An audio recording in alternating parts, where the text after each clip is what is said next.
What up, Benny? Hi. Oh, another week? Yeah. We went and caught a bunch of fishies. Mm-hmm. You caught some big crappies. We only got about 8. We got 5 crappies and Yeah, you 3 bluegills. brought home 5 crappies and 3 bluegills to eat dinner, and we had fish sliders. Fried up some fish on, we took hot dog buns and cut them into 3 pieces. And then Hawaiian buns. We couldn't find the Hawaiian buns. That's what we wanted. No. But we had hot dog buns and had fish sliders. That's an easy way to feed the kids. So that was good. But it was a fun week. We had a lot of nice weather this week. A lot of sun, a little bit of wind, some rain. There a little bit. Yeah. We got a little bit of rain when we fished the other day. Hey, Dad. Yeah. Can I be in the room? Kelly, come here, hurry up, get in. A little bit of rain. You gonna sit between us, Keeks? Callie's joining us for the party here. We had a little bit of rain, but that didn't hurt much. Water temperatures in the metro area for the most part, what did you find? 50s, like Upper 50s? 55, 57. 55, 57. We did find 59. I did not physically see 60, but we also didn't go way back into the back channels. We stayed mostly main lake, and we also checked some small bays. What do you want to say? So, what I most like catching at fishing is sunfish and crappies. That's what we caught the last few days. So sunfish and crappies. That's all we can fish for here right now in Minnesota is sunfish and crappies. The fishing opener is less than a week away. It's next Saturday. So remember, get excited for that. Make sure everything's ready to rock.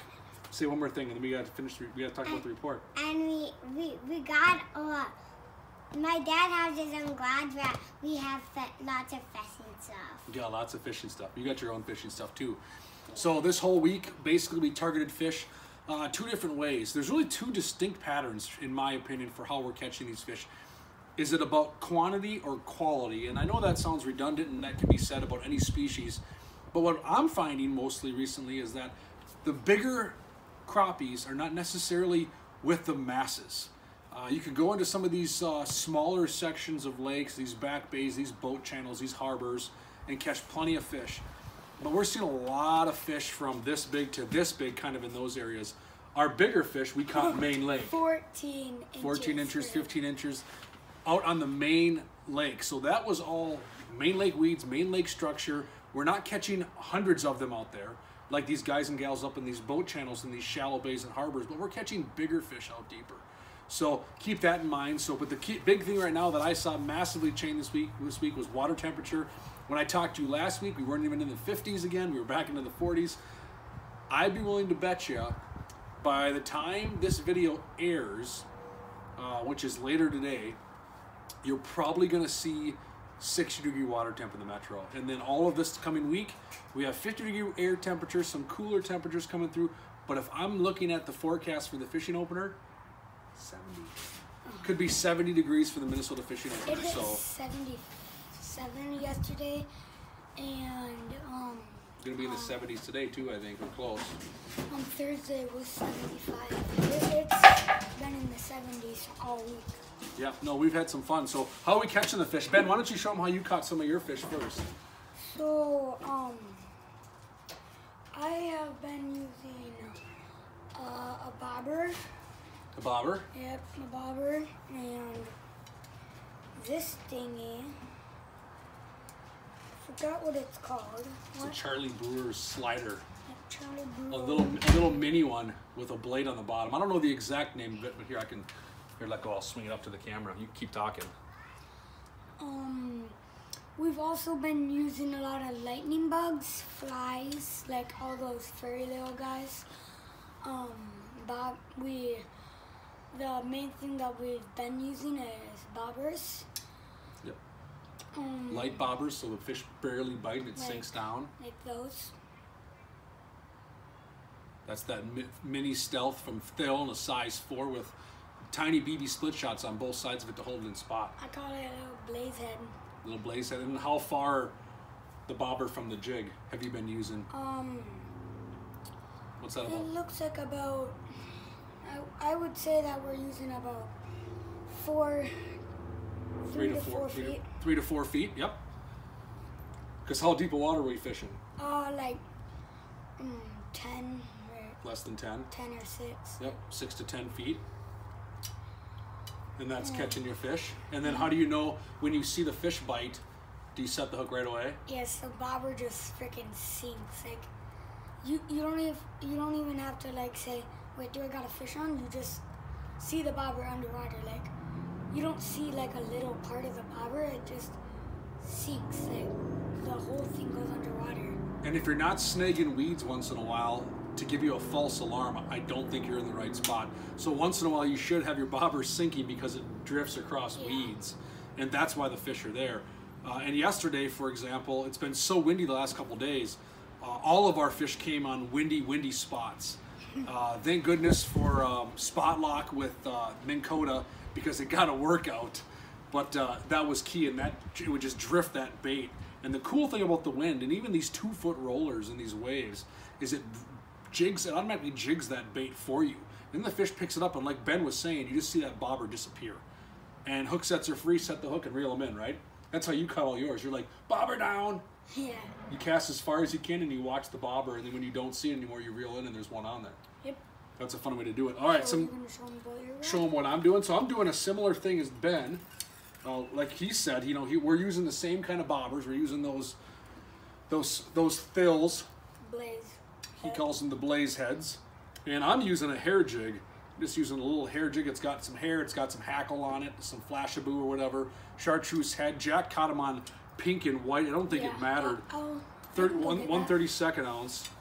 And I'm using 4 or 5 pound test line, 1000 series Shimano on a 6.5 to 7 foot light action rod. And I do have some 7'6", but it really works wonders. And again, I'm not putting any weight here, from here to the bobber. And I think that's important because that jig can just naturally fall down. If I'm putting a split shot 10 inches up, it keeps that bait, it drops more abruptly. I think it's important that that 1/32 ounce jig floats, slides through the water column. That makes a big difference on how many fish we're catching. So want me to go with Jack's rod? no, that's okay, bud. Okay. And that's why we try to eliminate that split shot from literally all the way up to the bobber. There's nothing but just that jig. So make sure you try that if you haven't already. And then another way we're catching fish, if you want to be a little more aggressive and fan cast and cover more water as well, we're fishing, what's that? Drop TG? Yep, drop TG kick, I think. Yep, the Drop TG from Clam. It's a tungsten jig head, 1/16 ounce, great large gap hook. And then I'm using that 2-inch Tri-Alive twister tail from Mr. Twister. Multiple colors in one tail. This is Junebug Chartreuse. That's been a hot one. I love that contrast. And I'm using a 5 pound test copolymer line, like a P line of some type. That's fluorocarbon and monofilament. And I'm using a 7-foot light action rod that Lonnie Murphy built me at Thorn Brothers. 1000 series Shimano. I can cast this jig, even with the wind, quite a long ways. It works really well. And you can feel that bait and that twister tail. You're just slow rolling it back to the boat. A lot of guys really want to employ a lot of hops and dances.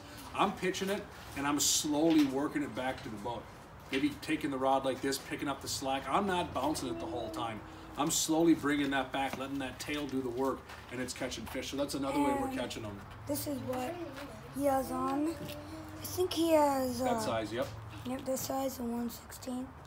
But you can also do different sizes. Yep, the bigger sizes for the bass fishing, walleye fishing that we're going to have. Tungsten. Yep, tungsten's important because it's heavier, so smaller profile, but heavier to get down to those fish. So it's been a really good week. The crappie fishing's been phenomenal. If you've been out there, you know what I'm talking about, and we have excellent reports. We've been on a lot of different bodies of water. Minnetonka probably mostly lately because the bite's so fun and so good and so diverse. So we can get away from the people, we can get onto our own bites, and that's something I would encourage you to do. Don't just go back into a boat channel because you see 2 boats in there. Try your own spot, man. The best fishing we've had in the last 2 weeks, we've basically been, for the most part, by ourselves, or maybe one or other boat near us. We're not in the masses. We are trying to get off on our own to find these fish and see what's going on. So I don't know if Ben's going back into the boat to try to get something else. He's got something on his brain, but it's been fun. The next time we talk, we will have had the Minnesota fishing opener. Wisconsin's opening has opened this weekend we're on right now, and they, I'm guessing, caught a pile of beautiful fish. We're going to get after it next weekend on the Minnesota fishing opener. You can fish for bass, catch and release only. Otherwise, pike and walleye is opened up. You still can't target muskies. What do you got there? Ooh, that's a good one. This is what me and my older brother Jack were using. Flu. Yep, flu jigs. white head, purple body, white head, pink body, and you were using what? White head, yellow body? Yeah, and then I also have a black, and then I have that purple one I just showed. And hair jigs are awesome. You don't need to tip them with maggots or minnows or nothing of the sort, or plastics. Just fish them. There's the lightning some of those bug. lightning bugs. These would be good. What's this? That's just a plain jig head. Then you can tip your favorite plastic on it. So you can still fish plastics. We're still fishing some Mackie plastic in certain situations. You saw the Tri-Live Mr. Twister Tail. We're using small minnow baits. We're using all kinds of stuff. So you can still use drop kick. Tungsten drop kick still works and catches a pile of fish. So a lot of great ways to catch these fish. Biggest thing is get out there. Make sure your line is paired up appropriately. 4 or 5 pound test line. Don't oversize your bobber. That is so critical right now. If you're fishing too big of a bobber, you will not catch fish. These bobbers need to barely sit in the water so that when a fish breathes on them, they sink. That's been so imperative for us for catching more fish. We've fished some different bobbers, little heavier bobbers, and we didn't do well, did we?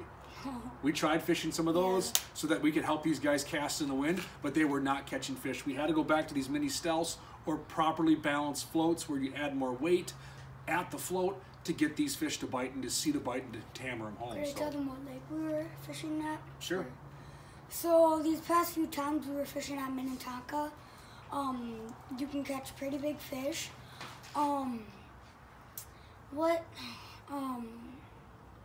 They have a lot of docks. So a lot of docks. if you don't have a boat, just bring, if you have rods, just bring your rods and bring your car.